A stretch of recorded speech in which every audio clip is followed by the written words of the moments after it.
ನಾವು ಪ್ರತಿದಿನ ಬೆಳಗ್ಗೆ ಎದ್ದ ತಕ್ಷಣ ನೋಡ್ತೀವಿ ಅಲ್ವಾ ಈ ಪ್ರಪಂಚ. ಆ ಕೈಯಿಂದ ಮುಟ್ಟಿದ್ರೆ ಗಟ್ಟಿಯಾಗಿ ತಾಗುವ ಗೋಡೆ ಇರ್ಬೋದು ಅಥವಾ ನಮ್ಮ ಮೈಗೆ ಸೋಕುವ ತಂಪಾದ ಗಾಳಿ ಇರ್ಬೋದು. ಇವೆಲ್ಲವೂ ಅಕ್ಷರಶಃ ಸತ್ಯವೇ? ಹೌದು. ಅಥವಾ ನಾವೆಲ್ಲರೂ ಯಾವುದೋ ಒಂದು ಬೃಹತ್ ಅಂತ್ಯವಿಲ್ಲದ ಕನಸಿನ ಲೋಕದಲ್ಲಿ ತೇಲಾಡ್ತಿದ್ದೀವಾ ಅನ್ನೋದೊಂದು ದೊಡ್ಡ ಪ್ರಶ್ನೆ. ಖಂಡಿತ. ಮೇಲ್ನೋಟಕ್ಕೆ ಇದೊಂದು ಹುಚ್ಚು ಪ್ರಶ್ನೆ ಅಂತ ಅನ್ಸ್ಬೋದು. ಅಂದ್ರೆ ನಮಗೆ ಕಣ್ಣಿಗೆ ಕಾಣ್ತಿರೋದು ಸತ್ಯವಲ್ಲದೆ ಮತ್ತೇನು ಅನ್ನೋದು ನಮ್ಮ ಸಾಮಾನ್ಯ ತಿಳುವಳಿಕೆ ಅಲ್ವಾ? ನಿಜ. ಆದ್ರೆ ತತ್ವಶಾಸ್ತ್ರದ ಆಳಕ್ಕೆ ಇಳಿದಾಗ ನೋಡಿ, ಈ ಸಾಮಾನ್ಯ ತಿಳುವಳಿಕೆಯ ಅಡಿಪಾಯನೇ ಸ್ವಲ್ಪ ಅಲುಗಾಡೋಕ್ ಶುರುವಾಗುತ್ತೆ. ಅದೇ. ಶತಮಾನಗಳಿಂದ ಅದೆಷ್ಟೋ ಶ್ರೇಷ್ಠ ಚಿಂತಕರು ಈ ಒಂದೇ ಒಂದು ಪ್ರಶ್ನೆಯ ಸುತ್ತ ತಮ್ಮ ಇಡೀ ಜೀವನದ ಬೌದ್ಧಿಕ ಶೋಧನೆಯನ್ನೇ ನಡೆಸಿದ್ದಾರೆ. ಅಂದ್ರೆ ಈ ಜಗತ್ತು ನಿಜವಾಗಿಯೂ ಇದೆಯೋ ಅಥವಾ ಇದೊಂದು ಬರೀ ಭ್ರಮೆಯೋ ಅಂತ. ಇದೊಂದು ಅತ್ಯಂತ ಗಹನವಾದ ಪ್ರಶ್ನೆ ಗೊತ್ತಾ?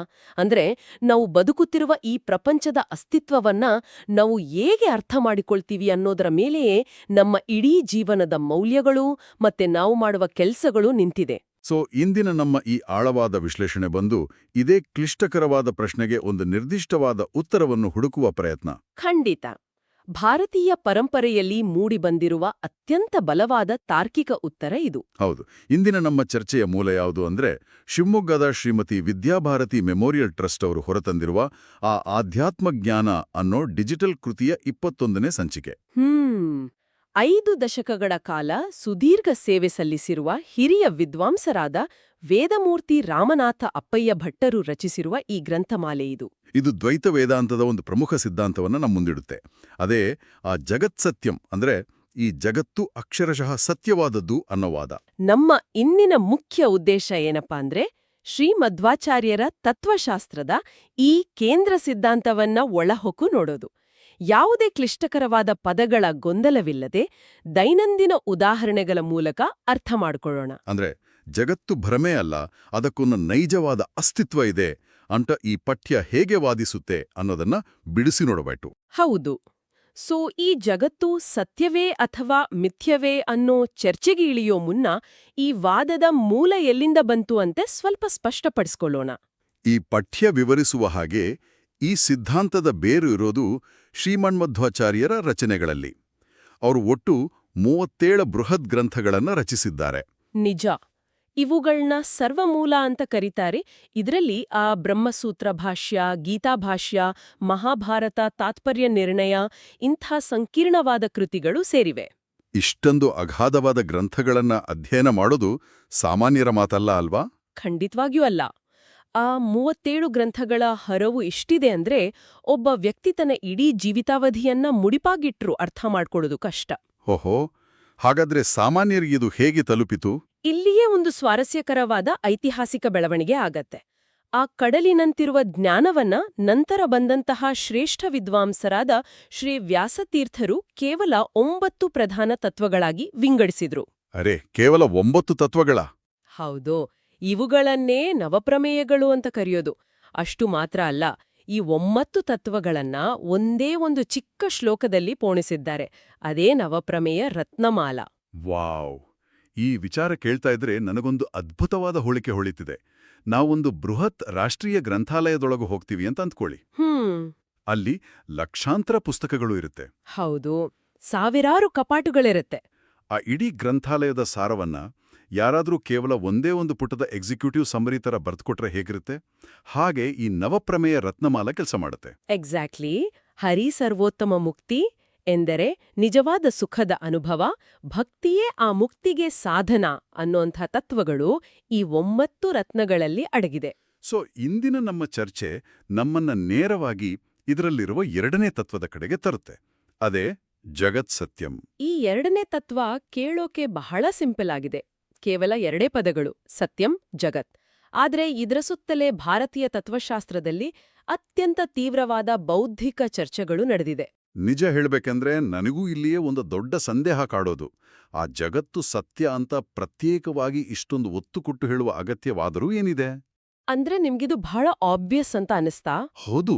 ನಾನು ಈಗ ಕುಳಿತಿರುವ ಈ ಮರದ ಕುರ್ಚಿ ನನ್ನ ಸ್ಪರ್ಶಕ್ಕೆ ಸಿಗ್ತಾ ಇದೆ. ನಾವು ಉಸಿರಾಡ್ತಿರುವ ಗಾಳಿ ಫೀಲ್ ಆಗ್ತಾ ಇದೆ. ನಮ್ಮ ಇಂದ್ರಿಯಗಳಿಗೆ ನಿರಂತರವಾಗಿ ಅನುಭವಕ್ಕೆ ಬರ್ತಾ ಇರದೆ ಇದು ಸತ್ಯ ಅನ್ನೋದಕ್ಕೆ ಅತಿದೊಡ್ಡ ಸಾಕ್ಷಿ ಅಲ್ವಾ? ಮೇಲ್ನೋಟಕ್ಕೆ ಇದು ಅತ್ಯಂತ ವಾಸ್ತವಿಕವಾದ ಪ್ರಶ್ನೆ. ಆದ್ರೆ ಪಠ್ಯ ವಿವರಿಸುವ ಪ್ರಕಾರ ಬರೀ ಕಣ್ಣಿಗೆ ಕಾಣೋದ್ರಿಂದಷ್ಟೇ ಜಗತ್ತು ಸತ್ಯ ಅಂತ ಸಾಬೀತಾಗಲ್ಲ. ಯಾಕೆ ಹಾಗಿರಬಾರ್ದು? ಇಂದ್ರಿಯಗಳ ಅನುಭವ ಸುಳ್ಳಾಗೋಕೆ ಸಾಧ್ಯನಾ? ಖಂಡಿತ ಸಾಧ್ಯ.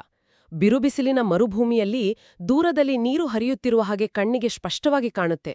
ಅದೂ ಒಂದು ಅನುಭವನೇ ಅಲ್ವಾ? ಓಹೋ, ಮರೀಚಿಕೆ ತರಹ. ಹೌದು. ಹತ್ತಿರ ಹೋಗಿ ನೋಡಿದಾಗ ಅಲ್ಲಿ ನೀರು ಇರೋದಿಲ್ಲ, ಅದು ಸತ್ಯವಲ್ಲ. ಆದ್ರಿಂದಲೇ ಇಲ್ಲಿ ಕೇವಲ ಇಂದ್ರಿಯಗಳ ಅನುಭವದ ಆಚೆಗೆ ಒಂದು ಭದ್ರವಾದ ತಾರ್ಕಿಕ ವಿವರಣೆಯ ಅಗತ್ಯ ಇದೆ. ಅಂದ್ರೆ ನಮ್ಮ ಕಣ್ಣುಗಳೇ ನಮ್ಮನ್ನ ಮೋಸಗೊಳಿಸಬಹುದು ಅಂತಾಯ್ತು. ಹಾಗಾದ್ರೆ ಈ ಪಠ್ಯ ಜಗತ್ತಿನ ಸತ್ಯತೆಯನ್ನ ತಾರ್ಕಿಕವಾಗಿ ಹೇಗೆ ಬಿಡಿಸಿಡುತ್ತೆ? ಇಲ್ಲಿ ಜಗತ್ತನ್ನೋ ಸಂಸ್ಕೃತ ಪದದ ಮೂಲ ಅರ್ಥವನ್ನೇ ವಿಶ್ಲೇಷಣೆ ಮಾಡಲಾಗಿದೆ. ಘಚತಿ ಇತಿ ಜಗತ್ ಅಂದ್ರೆ ಯಾವುದು ನಿರಂತರವಾಗಿ ಚಲಿಸುತ್ತದೆಯೋ, ಬದಲಾವಣೆಗೆ ಒಳಪಡುತ್ತದೆಯೋ ಅದೇ ಜಗತ್ತು. ಅರೆ, ಸ್ವಲ್ಪ ತಡೆಯಿರಿ. ನೀವು ಹೇಳುವ ಈ ಮಾತಿನಲ್ಲೇ ಒಂದು ದೊಡ್ಡ ವಿರೋಧಾಭಾಸ ಇದೆಯಲ್ಲ? ಹೇಗೆ ಅಂತ? ನಾವು ಪ್ರತಿದಿನ ಎಷ್ಟೋ ಬದಲಾವಣೆಗಳನ್ನ ನೋಡ್ತೀವಿ. ಹೊಸ ಜೀವ ಹುಟ್ಟುತ್ತೆ, ವಯಸ್ಸಾಗುತ್ತೆ, ಕೊನೆಗೆ ಸಾಯ್ತೆ. ಒಂದು ಮರ ಕತ್ತರಿಸಿ ಸುಟ್ರೆ ಬೂದಿಯಾಗುತ್ತೆ. ಹೀಗೆ ಕ್ಷಣಕ್ಕೂ ನಾಶವಾಗುವ ಪ್ರಪಂಚವನ್ನ ಸತ್ಯ ಅಂತ ಹೇಗೆ ಒಪ್ಕೊಳ್ಳೋದು? ಇದು ಸಹಜವಾದ ಡೌಟ್.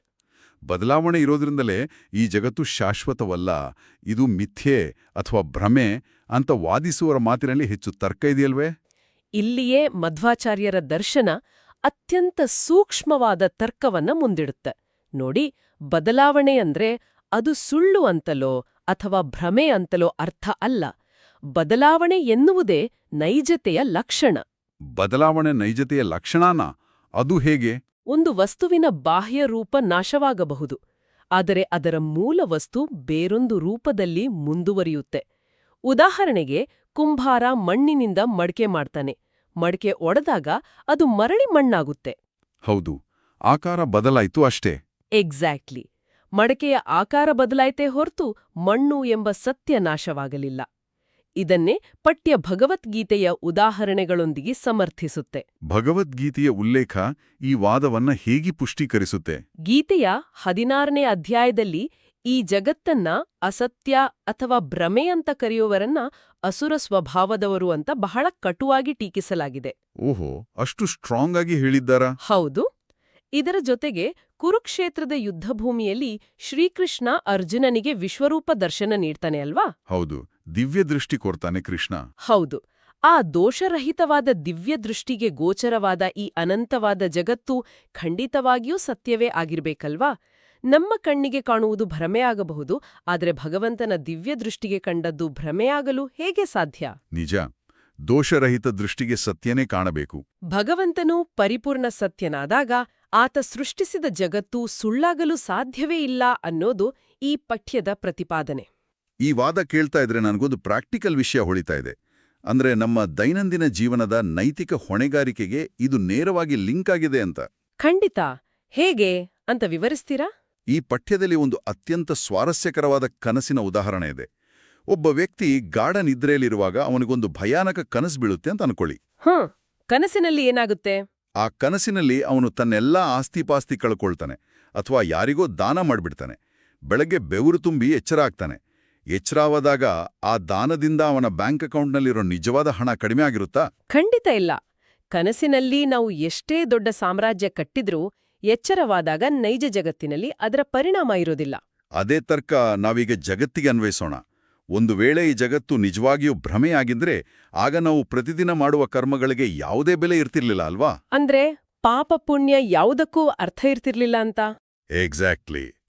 ಬಡವನಿಗೆ ಮಾಡಿದ ದಾನ, ದುರ್ಬಲನಿಗೆ ಮಾಡಿದ ದ್ರೋಹ ಎಲ್ಲವೂ ಕೇವಲ ಭ್ರಮೆಯಾಗಿ ಬಿಡ್ತಿತ್ತು. ನಮ್ಮ ಕರ್ಮಗಳಿಗೆ ನೈಜವಾದ ಪರಿಣಾಮ ಇದೆ ಅನ್ನೋದೇ ಜಗತ್ತು ಸತ್ಯ ಅನ್ನೋದಕ್ಕೆ ಅತಿದೊಡ್ಡ ಸಾಕ್ಷಿ ಅಂತ ನನಗನಿಸ್ತಿದೆ. ನೀವು ಈ ಚರ್ಚೆಯನ್ನ ತತ್ವಶಾಸ್ತ್ರದ ಅತ್ಯುನ್ನತ ಸ್ತರಕ್ಕೆ ಕೊಂಡ್ಹೋಗಿದ್ದೀರಿ.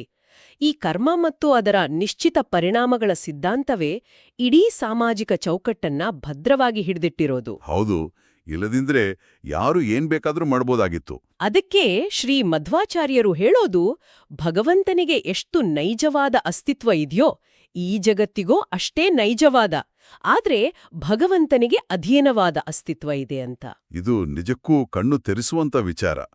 ಸರಿ, ಹಾಗಾದ್ರೆ ಇಲ್ಲೊಂದು ಹೊಸ ಸಮಸ್ಯೆ ಸೃಷ್ಟಿಯಾಗುತ್ತೆ ಅಲ್ವಾ? ಯಾವ ಸಮಸ್ಯೆ? ಈ ಸಂಸಾರ ಸತ್ಯವಾಗಿದ್ರೆ ನಾವು ಅನುಭವಿಸುವ ಕಷ್ಟ ದುಃಖ ಎಲ್ಲವೂ ಸತ್ಯವೇ ಆಗ್ಬಿಡತ್ತೆ. ಇದು ಭ್ರಮೆ ಅಲ್ಲದೇ ಇರೋದ್ರಿಂದ ನಾವು ಸುಲಭವಾಗಿ ತಪ್ಪಿಸ್ಕೊಳ್ಳಕ್ಕಾಗಲ್ಲ. ಹೌದು, ಇದು ತರ್ಕಬದ್ಧವಾಗಿ ಹುಟ್ಟುವ ಪ್ರಶ್ನೆ. ರೋಗ ಸತ್ಯವಾದಾಗ ಔಷಧಿಯ ಹುಡುಕಾಟ ಅನಿವಾರ್ಯ. ಹಾಗಾದರೆ ಈ ನೈಜವಾದ ಬಂಧನದಿಂದ, ಜನನ ಮರಣಗಳ ಚಕ್ರದಿಂದ ಬಿಡುಗಡೆ ಹೊಂದುವುದು ಹೇಗೆ? ಇದು ನಮ್ಮನ್ನ ಬ್ರಹ್ಮಸೂತ್ರದ ಕಡೆಗೆ ಕರೆದೊಯ್ತಲ್ವಾ? ಸರಿಯಾಗಿ ಹೇಳಿದ್ರಿ. ಇಲ್ಲಿಯೇ ಬ್ರಹ್ಮಸೂತ್ರದ ಮಹತ್ವ ನಮಗೆ ಅರಿವಾಗೋಡು. ಅದರ ಮೊದಲನೇ ಸೂತ್ರನೇ ಅಥಾತೋ ಬ್ರಹ್ಮ ಜಿಜ್ಞಾಸ. ಇದರ ಸರಳ ಅರ್ಥ ಏನು? ಆದ್ದರಿಂದ ಪರಬ್ರಹ್ಮನ ಬಗ್ಗೆ ಜ್ಞಾನವನ್ನ ಪಡೆಯುವ ನಿರಂತರ ಪ್ರಯತ್ನ ಮಾಡಬೇಕು ಅಂತ.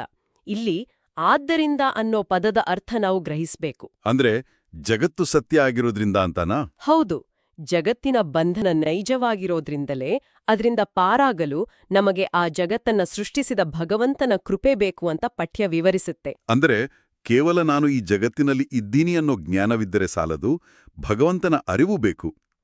ಇಲ್ಲಿ ಆ ಪಠ್ಯದಲ್ಲಿರುವ ಜೈಲಿನ ಉದಾಹರಣೆ ತಾನಾಗೇ ನೆನಪಿಗೆ ಬರ್ತಾ ಇದೆ. ದಾರ್ಶನಿಕ ಸತ್ಯಗಳನ್ನ ಮುಟ್ಟಿಸಲು ಇಂತಹ ದೃಷ್ಟಾಂತಗಳು ಬಹಳ ಮುಖ್ಯ ನೋಡಿ. ಆ ಜೈಲಿನ ಉದಾಹರಣೆ ಏನ್ ಹೇಳುತ್ತೆ? ಒಬ್ಬ ವ್ಯಕ್ತಿ ಒಂದು ಜೈಲಿನಲ್ಲಿದ್ದಾನೆ ಅಂತ ಊಹಿಸ್ಕೊಳ್ಳಿ. ಆದ್ರೆ ಆ ಜೈಲು ವಾಸ್ತವದಲ್ಲಿಲ್ಲ. ಯಾರೋ ಅವನನ್ನ ಸಂಮೋಹನಗೊಳಿಸಿದ್ದಾರೆ. ಓಹೋ, ಭ್ರಮೆಯ ಜೈಲು. ಹೌದು. ಅಲ್ಲಿಂದ ತಪ್ಪಿಸಿಕೊಳ್ಳಲು ಅವನು ಕಂಬಿ ಮುರಿಯಬೇಕಿಲ್ಲ. ಕೇವಲ ಆ ಸಂಮೋಹನದಿಂದ ಹೊರಬಂದರೆ ಸಾಕು ಅಲ್ವಾ? ಇದು ಭ್ರಮೆಯನ್ನೋ ಜ್ಞಾನ ಬಂದ ಮರುಕ್ಷಣವೇ ಅವನು ಸ್ವತಂತ್ರ. ಸರಿಯಾಗಿದೆ. ಕತ್ತಲೆ ಕಳೆಯಲು ಒಂದು ಸಣ್ಣ ದೀಪದ ಬೆಳಕು ಸಾಕು, ಹೋರಾಡಬೇಕಿಲ್ಲ. ಆದ ಎರಡನೇ ಸನ್ನಿವೇಶ ನೋಡಿ.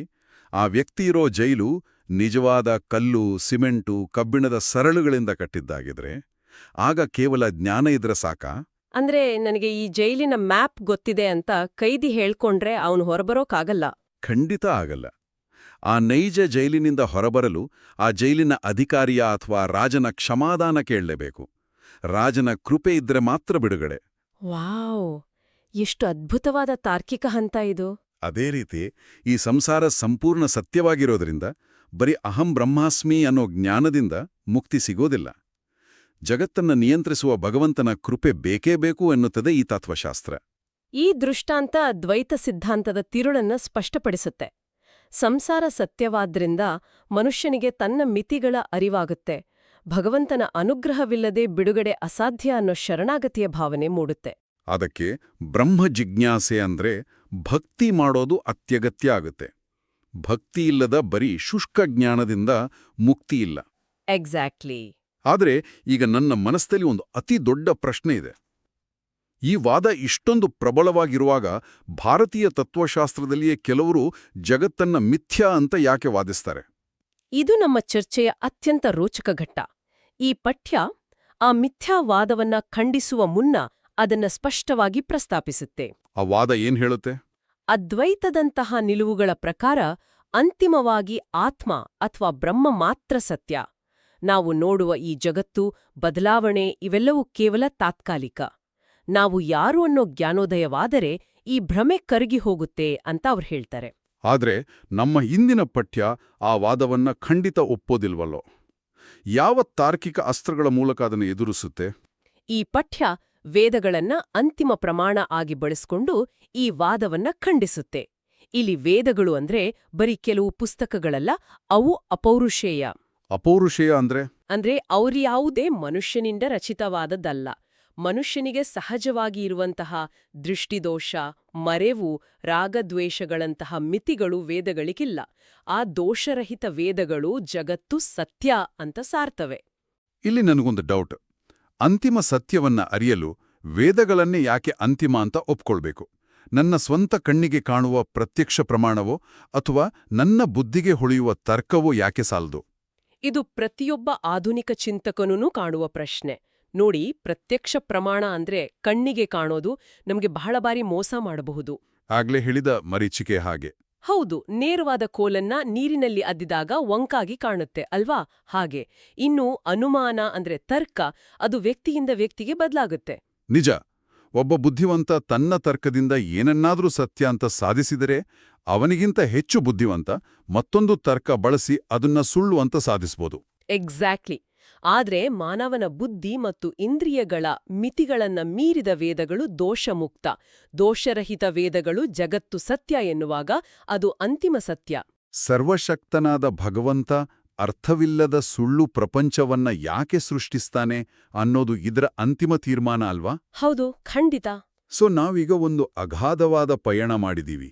ಮಧ್ವಾಚಾರ್ಯರ 9 ಪ್ರಮೇಯಗಳ ಪರಿಚಯದಿಂದ ಹಿಡಿದು ಜಗತ್ತು ಅನ್ನೋ ಪದದ ಅರ್ಥದವರೆಗೆ ನೋಡಿದ್ವಿ. ಬದಲಾವಣೆಯೇ ನೈಜತೆ ಅನ್ನೋ ಒಳನೋಟ ಜಗತ್ತಿನ ಬಗ್ಗೆ ನಮ್ಮ ನೋಟವನ್ನೇ ಬದಲಾಯಿಸುತ್ತೆ. ಖಂಡಿತ. ಜೊತೆಗೆ ಆ ಕನಸಿನ ಉದಾಹರಣೆ, ಭ್ರಮೆಯ ಜೈಲಿನ ದೃಷ್ಟಾಂತ ಎಲ್ಲವನ್ನೂ ಚರ್ಚಿಸಿದ್ವಿ. ಕೊನೆಯಲ್ಲಿ ವೇದಗಳ ಅಂತಿಮ ಪ್ರಮಾಣದ ಬಗ್ಗೆ ಕೂಡ ನೋಡಿದ್ವಿ. ನಾವಿಲ್ಲಿ ಯೋಚಿಸ್ಬೇಕಾದ್ದು ಏನಂದ್ರೆ, ಈ ಪ್ರಾಚೀನ ತತ್ವಜ್ಞಾನ ಇಂದಿನ ನಮ್ಮ ಆಧುನಿಕ ಬದುಕಿಗೆ ಯಾಕೆ ಮುಖ್ಯ ಅಂತ. ಹೌದು, ಇದು ಬರೀ ಗ್ರಂಥಾಲಯದಲ್ಲಿ ಧೂಳಿಡಿಯುವ ವಿಚಾರ ಅಲ್ಲ. ಜಗತ್ತನ್ನ ನಾವು ಹೇಗೆ ನೋಡ್ತೀವಿ ಅನ್ನೋದು ನಮ್ಮ ದಿನನಿತ್ಯದ ಬದುಕನ್ನ ನಿಯಂತ್ರಿಸುತ್ತೆ. ನಿಖರವಾಗಿ. ಜಗತ್ತು ಕೇವಲ ಮರೀಚಿಕೆ, ನನ್ನ ಜವಾಬ್ದಾರಿ ಏನೂ ಇಲ್ಲ ಅಂತ ನಂಬಿದ್ರೆ ಮನುಷ್ಯ ಸ್ವಾರ್ಥಿಯಾಗಬಹುದು. ಆದರೆ ಈ ಜಗತ್ತು ಪರಮಾತ್ಮ ಸೃಷ್ಟಿಸಿದ ಸತ್ಯ, ನನ್ನ ಪ್ರತಿಯೊಂದು ಕರ್ಮಕ್ಕೂ ಅಳಿಸಲಾಗದ ಪರಿಣಾಮ ಇದೆ ಅಂತ ನಂಬಿದಾಗ ನಮ್ಮ ಹೆಜ್ಜೆ ಜವಾಬ್ದಾರಿಯುತವಾಗಿರುತ್ತೆ ಅಲ್ವಾ? ಹೌದು, ಸಮಾಜದ ಸ್ವಾಸ್ಥ್ಯಕ್ಕೆ ಇದೆಲ್ಲ ಭದ್ರವಾದ ಬುನಾದಿ. ಈ ಮಾತು ನಮ್ಮ ಇಂದಿನ ವಿಶ್ಲೇಷಣೆಯ ಸಾರಾಂಶವನ್ನ ಅತ್ಯಂತ ಸುಂದರವಾಗಿ ಹಿಡಿದಿಟ್ಟಿದೆ. ಕೊನೆಯದಾಗಿ ನಾವು ಎಲ್ಲಿಂದ ಶುರು ಮಾಡಿದ್ವೋ ಅಲ್ಲಿಗೆ ಬರೋಣ. ಜಗತ್ತು ಸತ್ಯನಾ ಅಥವಾ ಭ್ರಮೇನಾ ಅನ್ನೋ ಪ್ರಶ್ನೆಗೆ ಈ ಪಠ್ಯ ಇದು ಅಕ್ಷರಶಃ ಸತ್ಯ ಅಂತ ಹೇಳುತ್ತೆ. ಹೌದು. ಹಾಗಾದರೆ ಒಂದು ಅಂತಿಮ ಚಿಂತನೆ ನಮ್ಮ ಮುಂದಿದೆ. ಈ ಇಡೀ ಬ್ರಹ್ಮಾಂಡ ಸತ್ಯವಾಗಿದ್ದು ನಾವು ಮಾಡುವ ಪ್ರತಿಯೊಂದು ಸಣ್ಣ ಕೆಲಸಕ್ಕೂ ಶಾಶ್ವತವಾದ ಬೆಲೆ ಇದೆ ಎಂದಾದರೆ, ನಾವು ಪ್ರತಿದಿನ ಸಂಪೂರ್ಣ ಪ್ರಜ್ಞೆಯಿಂದ ಈ ಜಗತ್ತಿನಲ್ಲಿ ಬದುಕ್ತಿದ್ದೀವಾ? ಅಥವಾ ಈ ಜೀವನವನ್ನೇ ಕನಸೆಂದು ಭಾವಿಸಿ ನಿದ್ದೆಯಲ್ಲೇ ನಡೆಯುವವರಂತೆ ಗುರಿಯಿಲ್ಲದೆ ಸಾಗುತ್ತಿದ್ದೀವಾ? ಈ ಪ್ರಶ್ನೆ ನಮ್ಮನ್ನ ಸದಾ ಎಚ್ಚರಿಸ್ತಿರಲಿ.